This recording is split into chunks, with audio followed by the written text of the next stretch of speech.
Olá, amigas e amigos, estamos de volta em mais um podcast, sempre com um convidado especial. Hoje eu tenho a honra de receber aqui nos estúdios a liderança mulher negra, inclusive gosta de ser chamada de preta, né? Biane Sanches. Muito obrigado pela tua presença, Biane. Eu que agradeço. Há algum tempo que eu queria te entrevistar para a gente botar o papo em dia, como se diz, né? A gente já se conhece há alguns anos, vamos dizer quantos, né? Mas desde o movimento estudantil, né? A luta pela minha passagem em Belém, tantas lutas também, né? Partidárias, algumas também, e agora, independente dessas questões partidárias, você está atuando como gestora pública, não é isso? Conta um pouco da tua história, Biane, como é que tu te tornaste essa liderança do movimento negro no estado do Pará? Bom, primeiro eu queria agradecer, muita gratidão por esse momento. Eu acho que é muito importante a gente conseguir falar, né, por esses mecanismos onde nós temos a oportunidade de mostrar um pouco de quem nós somos, o que nós fizemos e a nossa proposta enquanto mulheres negras, mulheres pretas, nesse cenário político da cidade. Eu penso que é muito interessante e eu queria te agradecer por isso, Diógenes, e te parabenizar pelo teu trabalho. A gente acompanha muito a publicidade, a informação que você tem trazendo para a gente, nós, principalmente cidadãos aqui de Ananindeua, o quanto a gente tem oportunidade de acessar, né, a nossa realidade, a nossa conjuntura política através do teu portal. Então, assim, é muito difícil para a gente, eu sempre falo que a gente tem uma missão na vida da gente, né? Eu acho que quando tu nasce, tu vem determinado a fazer alguma coisa nesse lugar. Então, quando eu me vi uma menina de 14, 15 anos, quando eu já senti essa necessidade de que se eu não levantasse a minha voz para buscar os meus direitos, eu não teria direito a nada. Uma mulher, uma menina negra de periferia, pobre, né, com os pais semiletrados, então seria tudo muito difícil para mim, se não fosse através da educação, se não fosse através da luta política. Então, a gente tem buscado isso desde então, mas isso foi uma ordem natural na nossa vida. Não foi uma coisa que a gente veio com rótulo, a gente vai ser isso, ou alguém vai te programar para ser isso. A gente vai construir isso no cotidiano da nossa vida. Então, assim, a luta secundarista, lá em 91, que a gente veio traçando, e que tu estiveste junto com a gente na luta, na construção pela minha passagem. E aí, lá em 98, quando eu me encontro uma mulher negra, quando eu me encontro nessa realidade onde a gente passa a vida toda tentando entender a diferença dos nossos traços, né? E toda a rejeição desses traços por uma sociedade racista, quando a gente entende que a gente precisa lutar, se pertencer e se afirmar para sobreviver nessa Babilônia, é um choque muito grande na nossa vida. E nesse momento, quando tu te encontra, quando tu percebe a tua ancestralidade, a quem tu pertence, aí tu vai entender. Todas aquelas perguntas que eu fazia lá em 90, eu vim entender lá em 98. Que eu sempre precisei lutar por ser uma mulher negra, numa conjuntura onde não nos beneficiava. E até hoje a gente luta para que essa liberdade chegue. Então, ali eu me entendi como ativista e seguimos lutando, estudando, buscando, acumulando para um dia a gente chegar na condição em que nós chegamos. Em 2003 eu fui chamada para assumir a Coordenadoria de Igualdade Racial, né, aqui no Estado. E de lá eu saí em 2017, já saí eleita Conselheira Nacional da Igualdade Racial do Ministério dos Direitos Humanos. E lá eu fiquei até 2020, quando voltei para o meu município. E aqui, quando eu volto numa conjuntura onde nós vivíamos uma realidade de negacionismo, né? O governo federal numa conjuntura completamente contrária a tudo aquilo que a gente construiu historicamente pela democracia. Quando nós, da Rede Amazônia Negra, eu acho que até de me apresentar, eu também coordeno uma entidade, que é a Rede Amazônia Negra, que hoje estamos no 9º estágio da Amazônia Legal e em 17 municípios. Então, a gente tem tido uma vasta atuação dentro desse campo contra o racismo religioso, ambiental, estrutural.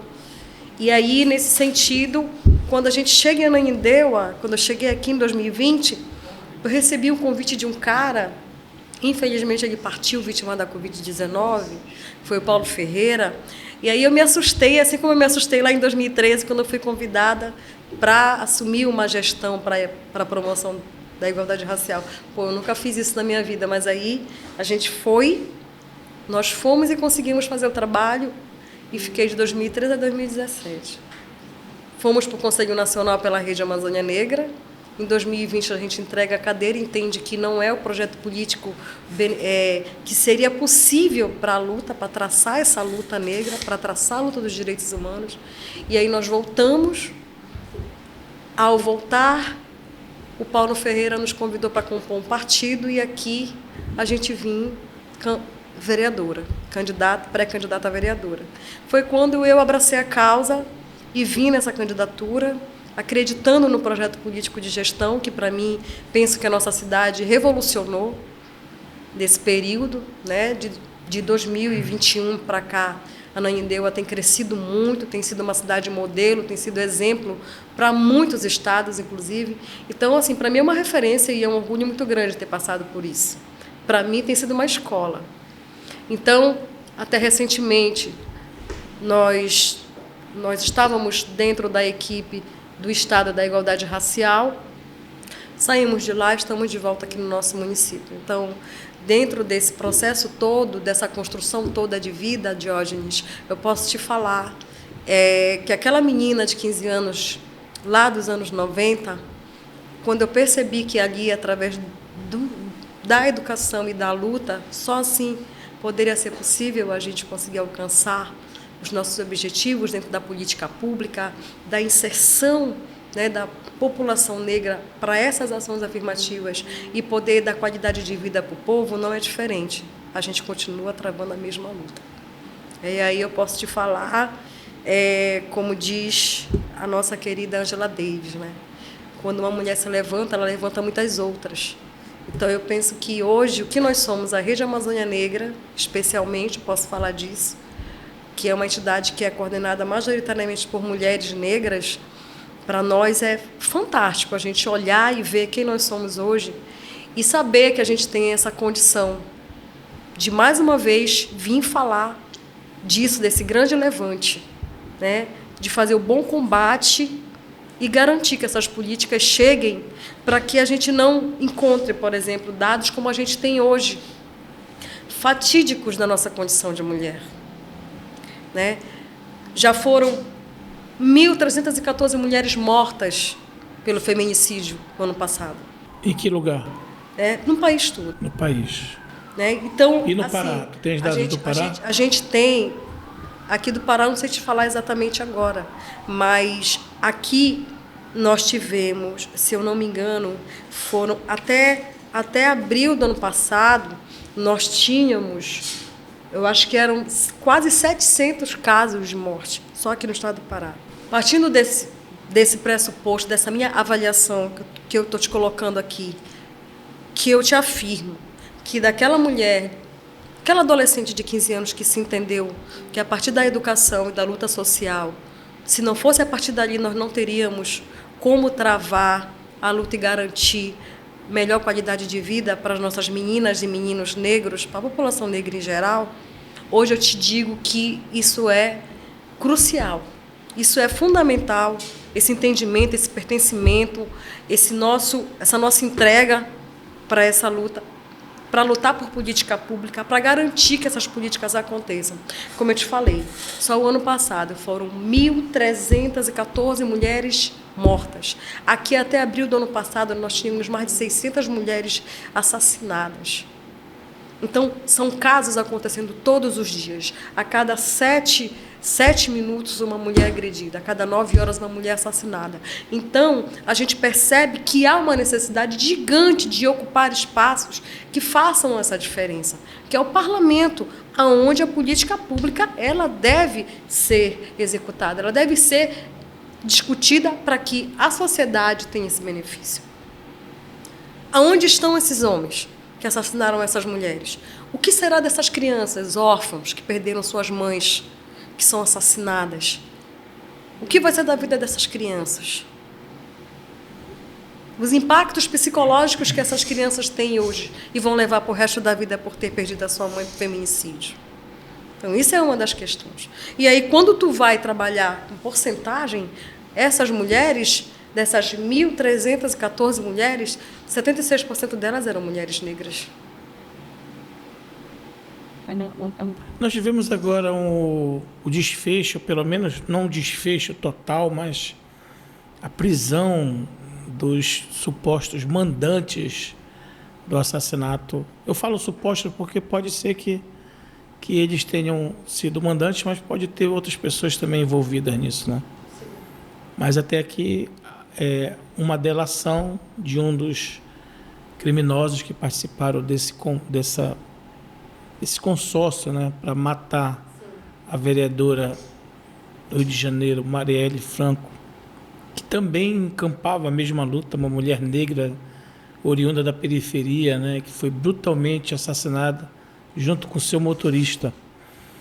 E agora o Brasil volta a discutir isso, né, a questão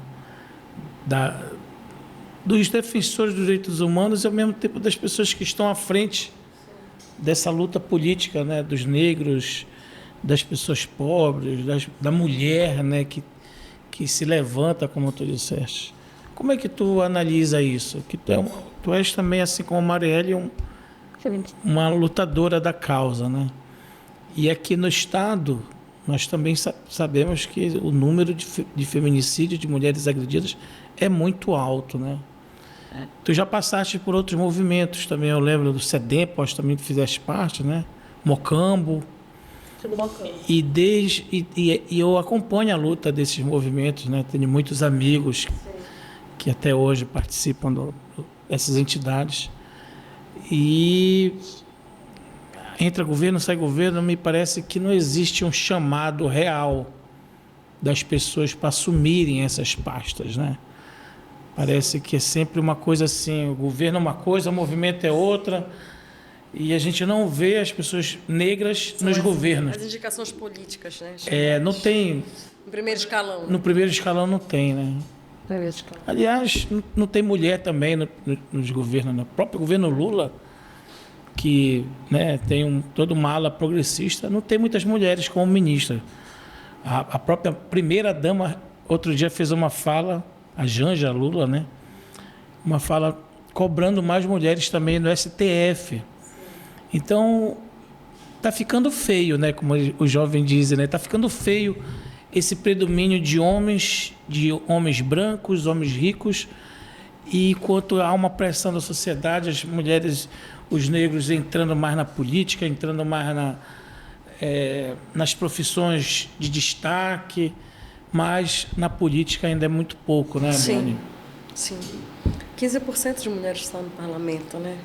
Então, é muito pequeno ainda. Para a gente ver o quanto a nossa luta ainda tem muita coisa a ser feita. E a maior parte da população brasileira é formada de mulheres, né? Sim. Segundo o IBGE. E é uma contradição isso, né? Mas, assim, eu penso que o caso da Marielle, nós mulheres, todas nós que estamos à frente, que estamos nesse campo, nesse fronte, nós estamos propensas a estar, infelizmente, passando por esse tipo de situação, porque é uma luta desleal, costumo dizer. Porque são fatores muito, muito graves que são envolvidos aí. No caso dela, teve uma relação que a milícia se incomodou. Ela estava atrapalhando o trabalho da milícia, né? Foi o que foi dito. Então, mas ela caiu, o sangue dela derramou, mas milhares de centenas de mulheres negras se levantaram, né? De mulheres, foram muitas sementes que foram plantadas e que hoje a gente entende que existe essa necessidade. Como eu falei antes, a gente precisa, antes de mais nada, entender da nossa condição, quem nós somos. Porque a equidade salarial hoje é uma outra luta que a gente vem travando para que a gente consiga ter essa equidade salarial, garantir dignidade, garantir uma força de trabalho justa, porque muitas de nós, com a mesma formação, executando as mesmas atividades, ganhamos muito menos que os homens. Então, isso foi uma matéria nacional, inclusive, que anteontem foi publicada, né? E aí está colocada para nós. Então nós temos mais essa luta para travar em relação a essa questão, que é muito grande. A luta é muito grande. Biane, tu vais te candidatar de novo esse ano? Nós vamos vir, sim. A nossa entidade, a Rede Amazônia Negra, não foi uma decisão minha, foi uma decisão da nossa entidade. Nós não vamos ter só a nossa pré-candidatura aqui no município de Ananindeua, mas também vamos ter em mais 2 municípios, né, alguns municípios que nós já estamos conversando. Né. Também está vindo esse chamado para essas lideranças. Né. Então a gente vai vir travar essa luta aí, vamos ver no que é que vai dar. Né. Aqui em Ananindeua nós temos um quilombo urbano, né, que é o quilombo do Bacatau, né? Isso. Como é que está a relação da gestão municipal com a comunidade? Está tudo... tem um diálogo, existe uma linha de atuação conjunta, porque... Olha, o que eu posso te falar em relação ao Abacatau, eu não posso te falar muita coisa em relação a essa questão de como que está essa relação política com o quilombo, mas o que eu posso te dizer é que é um espaço, é um território muito importante para nós, é um espaço onde majoritariamente mulheres ali estão à frente daquela associação, né? E aí a gente pensa o quanto nós aqui de Ananindeua temos para fazer, tem muita coisa para fazer ainda para dar conta dessa política pública lá dentro. Politicamente eu não sei te dizer, eu não posso te falar como que está a relação com a gestão, mas que a gestão tem feito algumas ações para dentro e discutido coletivamente, inclusive agora o Estado está discutindo com o quilombo a Estrada da Liberdade, né?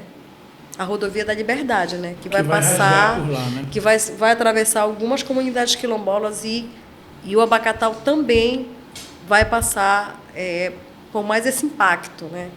Então, assim, eles estão em discussão, estão em análises técnicas, inclusive, para discutir o nível desse impacto que vai ter lá na comunidade. Mas o que eu posso te falar é que a autonomia daquelas mulheres, a autonomia da Associação do Abacatau, ela é gigante, tem grandes mulheres lá e tem muita coisa, assim, para acontecer ainda lá, porque eles são muito organizados, muito organizados. O Abacatau ele fica para o lado do sul. Sul, né? Da BR, o lado direito para quem sai de Belém, né? Você sai de Ananindeua. Isso. E historicamente era um lado abandonado pelas outras gestões. Parece que isso deu uma mudada, né? Eles estão, né? Porque assim, tem muita especificidade. A comunidade quilombola, o território quilombola, ele tem toda uma tradição.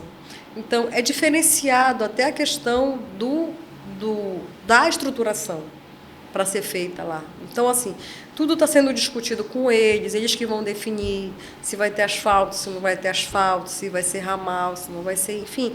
Então, tem muita coisa diferenciada que eles que vão dizer de que forma é que... Mas o próprio acesso já melhorou ali pela 2 de junho, né? Sim, melhorou bastante.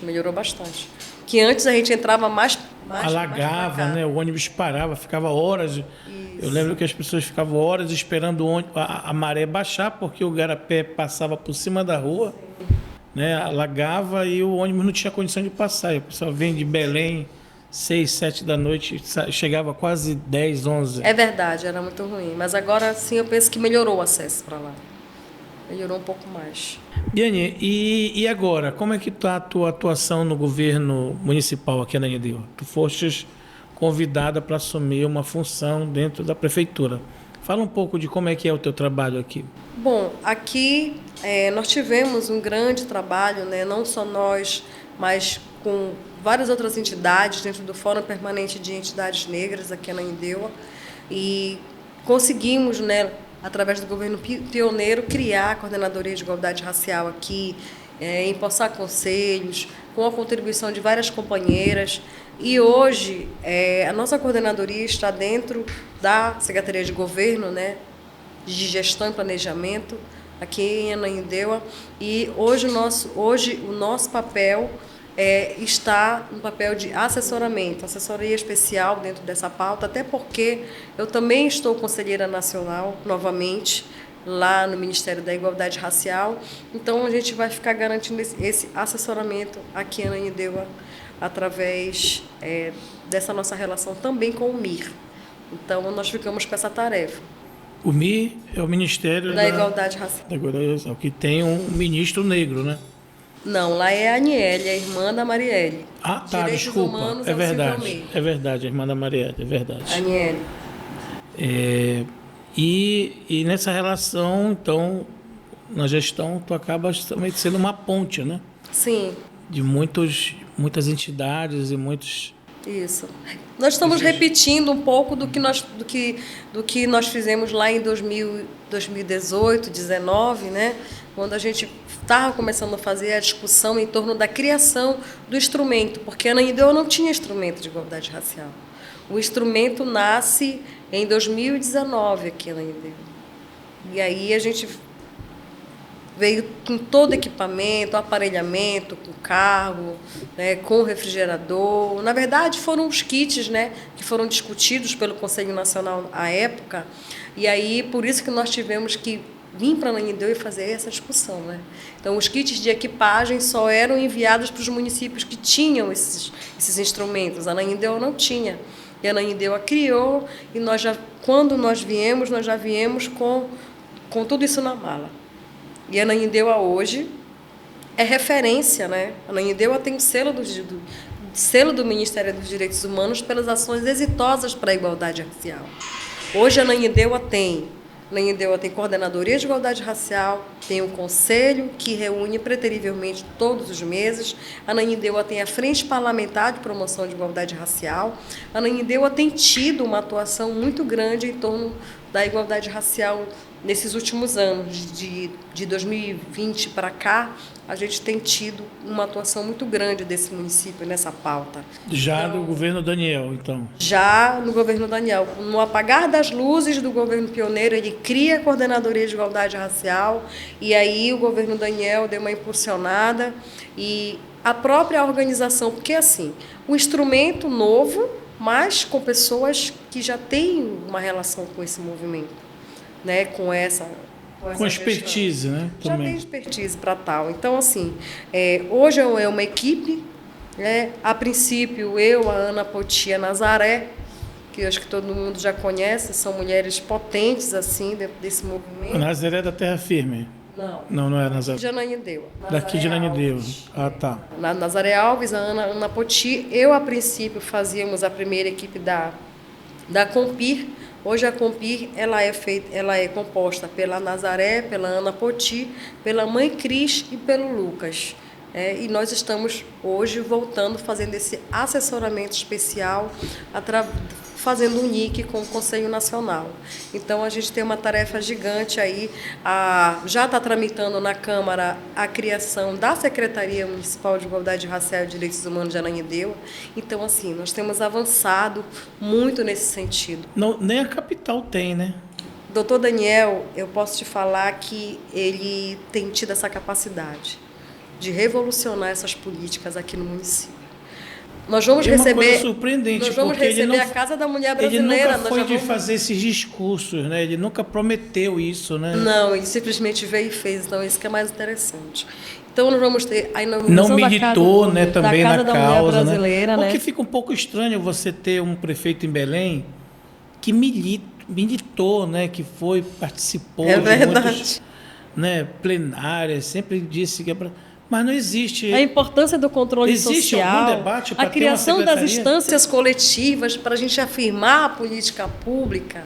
E não foi o discurso do nosso prefeito. Mas ele entendeu e ouviu as vozes das suas bases, entendeu que o coletivo, o que as bases pedem, avaliam, discutem, constroem com ele e executa. Tem uma coisa que sempre a gente ouve, né? As pessoas... porque o cara está bem nas pesquisas e tal, de ideias. Não, isso aí é por causa que... Aí não entende por quê, né? E tem outros que estão, às vezes, com índice de reprovação muito alto, com uma rejeição muito alta, e as pessoas ficam vitimizando o cara, como se a rejeição fosse porque o povo é ingrato. Será que é ingrato mesmo? Como é que tu observa isso? Posso te falar uma coisa. Para mim é extremamente frustrante vê a situação hoje da capital, eu posso te falar daquilo do que nós estamos discutindo aqui, né? Nós poderíamos muito bem ter avançado muito mais em Ananindeua e em Belém, né? Infelizmente, não somos nós que vamos dizer o que houve, o que aconteceu com Belém. Mas eu posso te falar de Ananindeua. Hoje, Ananindeua, nós temos o selo, né, de referência das ações exitosas da igualdade racial. Nós temos uma coordenadoria municipal de promoção de igualdade racial. Nós temos um Conselho Municipal de Promoção de Igualdade Racial, que construiu um edital, que discutiu um edital com o Conselho, que lançou esse edital para a eleição e possamos esses conselheiros. Eles estão nomeados com portaria e tudo. Agora, acabamos de realizar uma conferência de igualdade racial, no município de Ananindeua, né, com a Ana Poti e sua equipe à frente. Então, infelizmente, hoje, Belém não consegue nem entrar no Sistema Nacional de Igualdade Racial. Que coisa, hein? Ananindeua já está dentro do Sistema Nacional de Igualdade Racial.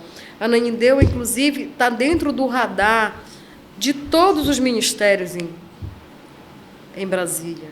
Então, para nós é muito gratificante. Quantos municípios no estado têm a mesma estrutura Porque não era. que a Ananindeua hoje tem para essa discussão da igualdade racial?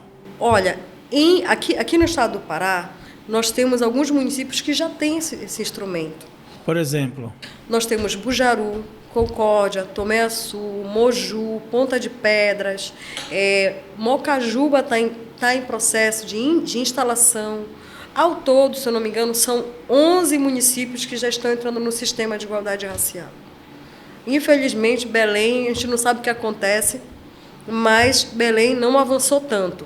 Imagine que Ananindeua é o segundo maior município e a gente conseguiu avançar de uma forma que nem nós esperávamos que seria tão rápido. Mas a gente conseguiu, por exemplo. Quando nós viemos para cá em 2020, nós viemos com quase R$400 mil no bolso, porque nós já trouxemos o kit de equipagem. Era um Jeep Renegade, 7 computadores, um refrigerador. Do governo federal, no caso. Sim. Porque nós entramos no radar. Entendeu?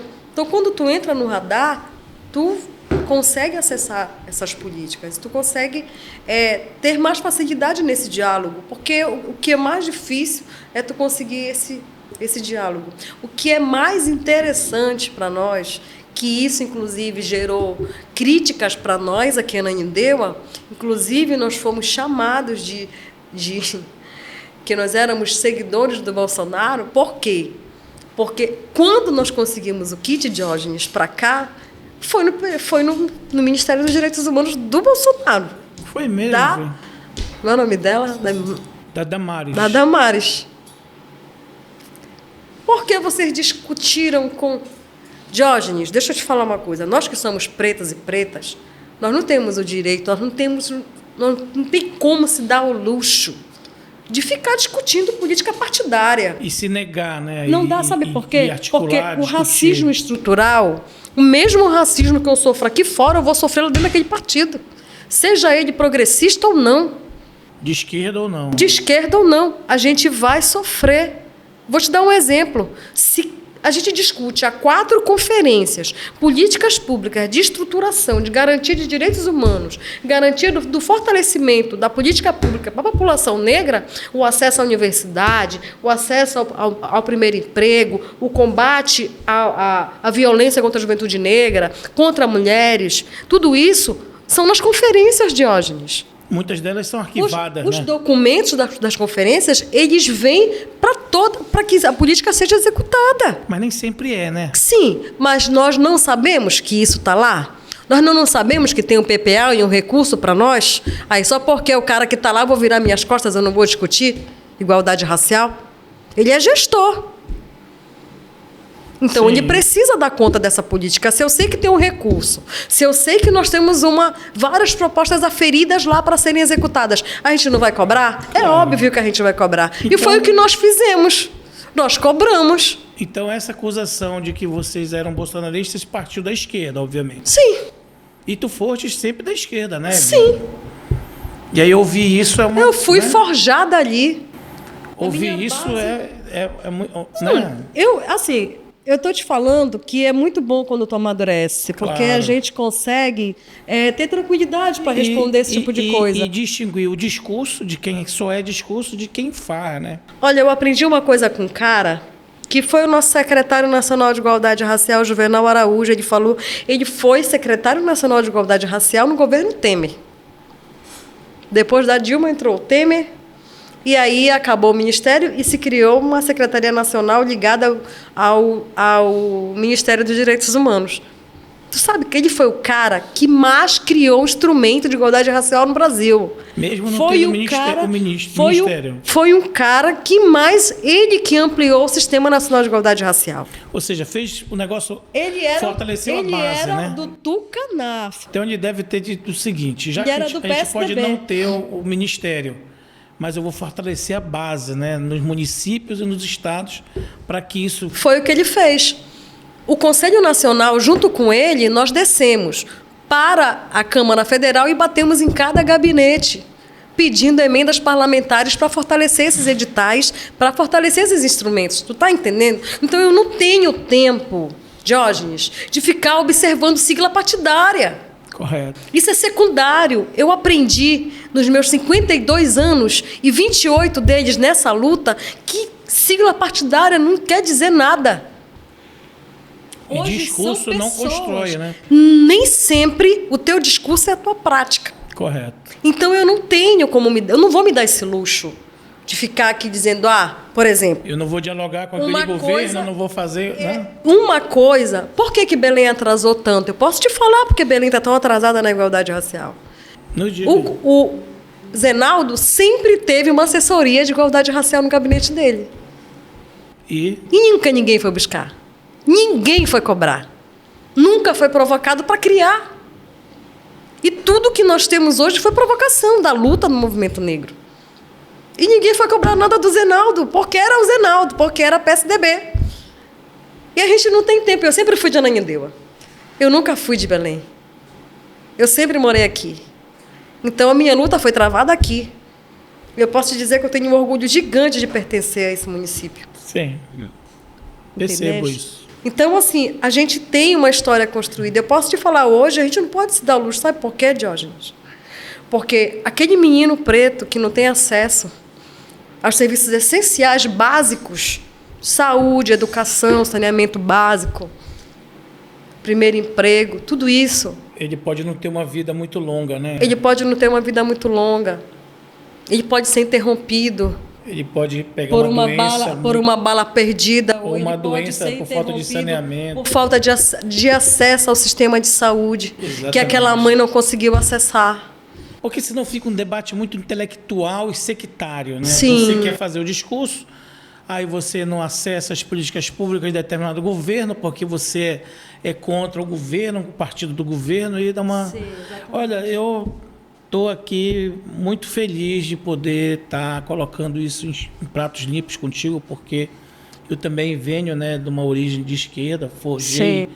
a minha formação política na esquerda, no PT, dialogando com vários partidos nesse espectro, mas eu também concordo contigo nessa questão, nesse quesito de que nós precisamos ter um amadurecimento, estar acima das questões partidárias para construir a política pública lá onde as pessoas mais precisam dela. Sim, exatamente. E assim como nós temos bons quadros na esquerda, nós também temos bons quadros na direita, no centro, que eu acho que é onde localiza-se aqui Sim. o prefeito de Ananindeua. No centro-esquerda. Não é nem de esquerda nem de direita. Ele tem um comportamento de centro, de conversar. O governo municipal tem essa postura. Eu acho que quem acusa o Daniel de ser bolsonarista, ou então agora por ele ter recebido o apoio do PT, é uma bobagem, né? Coisa de gente que não tem a maturidade política suficiente para entender o comportamento do gestor.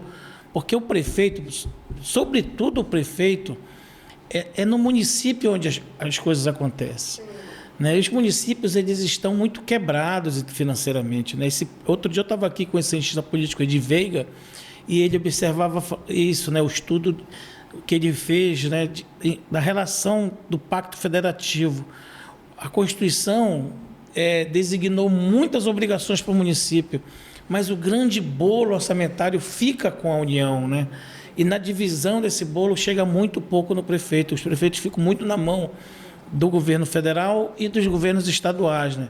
Belém tem tido uma perda muito grande de arrecadação por conta da cota parte do ICMS, que não é de agora, vai diminuir ainda mais. Então, é necessário que você busque mecanismo de acessar esses recursos federais, já que não há uma reforma, né, ainda pensada para essa área. Então, eu realmente quero te agradecer por teres travado esse debate aqui, porque eu acho que os movimentos sociais precisam amadurecer muito nessa questão partidária, né, para discutir a política pública, em vez de ficar discutindo quem é o candidato que vai vestir a nossa camisa ou quem é. Eu acho que isso é um absurdo. Mas o que aconteceu com o movimento negro, eu também já ouvi de muita gente, por exemplo, do movimento LGBTQI+. Né? As pessoas também não se sentem, as lideranças dos movimentos, que são vários movimentos, né, várias entidades, elas não se sentem acolhidas pela gestão municipal em Belém. Né? Parece que é a mesma coisa que emperra, né, Sim. Biane? Mas é exatamente isso. Eu sempre falo com os meus pares acerca disso. Inclusive, a gente tem também uma atuação dentro do movimento LGBTQIAPN+. Hoje eu estou junto com a Fatinha na Alessa, que é uma associação de lésbicas e bissexuais aqui de Ananindeua, que realiza a nossa parada LGBTQIA+, aqui. E a gente também percebe isso, que nós também temos essa necessidade de criar um instrumento de política pública para pensar também essa diversidade sexual no nosso município. Então, isso é uma das questões que nós também vamos estar levantando, porque o movimento está organizado. O que falta é a gente conseguir sentar, discutir dentro da Câmara Municipal e estar trazendo esse debate. Apesar de que nós temos dentro da Câmara pessoas que são fervorosamente contra essas políticas, mas nós precisamos entender que nós temos uma população que paga imposto, uma população que está aí e que precisa dessa política. Então, se não é, a questão não é essa. A questão é que essa população também paga imposto e essa população também vota. Então, a gente precisa pensar tem direitos, né? Obviamente. Tem direitos garantidos. Então, assim, nós hoje temos muito claro, escurecido na nossa cabeça uma negritado, coisa. Né? Negritado na nossa cabeça uma coisa. Aqui você vai encontrar pessoas que lutam por coisas e outras que lutam por uma causa. E eu sempre falo, eu tenho uma causa. A minha vida é minha causa. Partido para mim é coisa. Sou testemunha disso. Partido para mim é coisa, é secundário. É um instrumento que eu vou precisar para acessar o parlamento para que a minha voz possa ecoar ainda mais alto dentro da consolidação das políticas públicas para a população negra, LGBTQIA+, pessoas com deficiência, começar a ver a população de Ananindeua dentro desses debates. Muito bem. Olha, Biane, prazerzão te ter aqui. Obrigada. Ainda bem que nós nos encontramos de novo. Pois é, né? Quero deixar aqui o espaço do Podercast à tua disposição. Inclusive, te oferecer esse espaço para caso você queira gravar episódios também, montar um podcast, porque acredito que a tua luta e a luta dos companheiros e companheiras que estão dentro travando essa luta precisa de apoio. Muita. E hoje eu gostaria de te oferecer isso para que tu possas desenvolver também aí com os companheiros outros debates, fomentar outros debates. Sim. Esteja também sempre muito bem-vinda. Obrigada, aqui eu Jorge. vou te convidar outras vezes, quero que tu venhas aqui outras vezes. Vamos conversar. E desejo sucesso na tua pré-campanha e na tua campanha. Muita gratidão. Que tu possas ter aí o reconhecimento do teu trabalho, da tua luta, e possa também ter a confiança e o voto das pessoas para que tu possas representá-las, porque eu acho que um mandato de vereadora para uma pessoa como tu é um mandato de alta representação, vai ter muita responsabilidade, né? Tu vai ser muito cobrada, mas obviamente a tua vida sempre foi assim, né? Nunca foi fácil, né? Sempre. Então, fique à vontade para voltar aqui e sucesso na sua campanha. É por isso que eu não venho sozinha. A gente vem numa chapa coletiva de mulheres pretas Olha potentes. que legal. Porque nós acreditamos que uma voz já fala muito, várias vozes falam muito mais. Então, nós temos essa hoje. Hoje eu estou muito feliz porque a gente conseguiu consolidar isso, né? Mulheres pretas potentes falando deste lugar, falando do seu sentimento, falando da sua dor. Nós, como eu estava conversando hoje com uma companheira aqui em cima, eu dizia aqui embaixo, na verdade, eu dizia, olha, deixa eu te dizer uma coisa, chega nesse período, todo mundo te quer. Ah, porque eu preciso fechar minha cota de mulher, preciso ter essa mulher aqui, porque senão eu não vou conseguir cadastrar meu partido. Que é obrigatório ter no mínimo 30%. Exato. Né? Só que aí, esse debate, nunca mais... Diógenes. As candidaturas laranjas que tu queres dizer, ninguém né? vai nos silenciar. E nunca mais nós vamos ter candidaturas laranjas, porque hoje, até o próprio sistema, né, que hoje controla isso, o orçamento que é destinado, ele precisa ser provado que essa mulher está em movimento. Que esta mulher está à procura desses votos, que ela está trabalhando, que ela está na rua, e não somente captando o recurso, né, da campanha. Então, para mim, hoje, eu estava conversando com essas mulheres hoje. Se nós não falarmos desse lugar, que é o nosso lugar de fala, ninguém vai falar por nós. Ele pode te querer agora, mas depois ele vai te descartar. Então, isso não dá para nós. Então, a nossa conversa, ela vem nesse sentido, de fortalecer esse debate, dar mais empoderamento, garantir esse pertencimento dessas mulheres nesse campo. E a gente mostrar que, para além de sermos maioria dos votos no Brasil, o restante veio daqui, saiu do nosso útero, não tem jeito. Então, a gente não tem como não fazer revolução. Eu acho que essa campanha, acho que essa eleição de 2024, Diógenes, ela vai trazer muitas e grandes mudanças. Eu acho que já começou desde 2020. Nosso município tem a deputada mais votada do estado do Pará, que é a nossa querida Alessandra Aber. E ela trouxe esse exemplo para nós, essa força, né? Porque quem não acreditava nela, né, antes do meio da campanha já dizia, não, isso vai engrenar, então bora lá. Então, eu acredito nisso, Diógenes. Nós não temos recursos, nós não sabemos como é que vai ser o nosso orçamento, mas uma coisa eu posso te falar. Força, comprometimento e a vontade de crescer, de lutar, de buscar e fazer essa cadeira de mulher preta nessa Câmara vai acontecer. Legal. Eu tenho essa fé. Boa sorte, muito axé, Axé. que tu possas ter aí ajuda, tanto espiritual quanto material, para conseguir alcançar esse objetivo, que não é um objetivo pessoal. Não. Conhecendo a tua história, eu sei Não que é um é. objetivo coletivo. É uma causa justa e necessária. Exatamente. Boa sorte. Gratidão, Diógenes. Muito sucesso ao Podercast. Gostei demais desse nome. Não sei por que lembrar mulher, né? Podercast. Verdade. É muito top. Muita gratidão. Obrigada. Conta com a gente. Sempre que precisar, a gente está à disposição. Obrigada. Isso aqui foi a Biane Sanches, uma grande liderança da causa da mulher, da causa negra, da causa dos menos favorecidos, que são a maioria da população, né? E com grande prazer eu encerro mais um Podercast, convidando vocês a prestigiarem nossa página no Instagram, nossa página no Facebook e também no portal Estado do Pará Online, que está vinculado ao Podercast. Boa sorte a todos e até o próximo episódio.